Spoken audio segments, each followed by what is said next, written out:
Guys, എല്ലാവർക്കും good morning.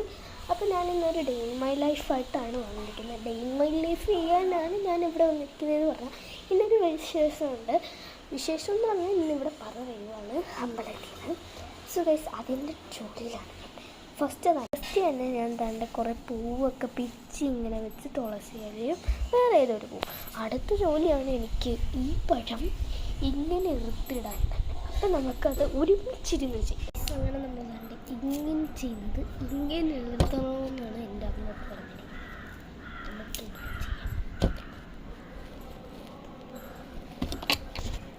അങ്ങനെ വയസ്സ് മൊത്തത്തിൽ 43 പഴം നമ്മൾ അടുക്കി വെച്ചിട്ടുണ്ട്. ഇനിയും ഉണ്ട് പഴം അടുക്കി വെക്കാൻ.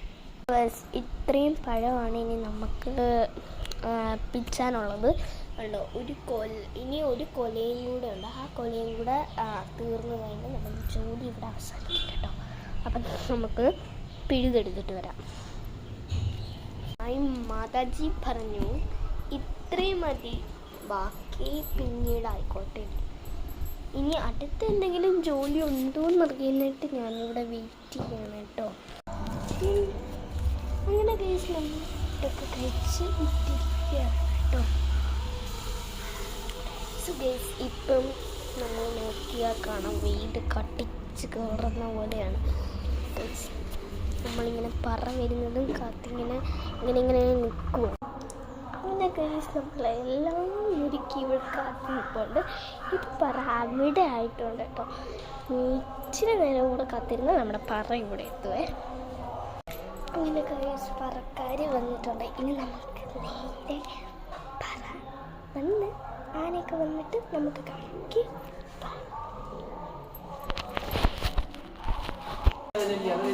അങ്ങനെ ഗൈസ് നമ്മൾ പറയില്ല വിട്ടത്. ഇതാണ് നമ്മുടെ അമ്പലത്തിലെ ആൾക്കാർ. ഇങ്ങനെയായി മറ്റൊക്കെ കൊടുത്ത് നമ്മളൊന്ന് പറഞ്ഞയച്ചുണ്ടോ.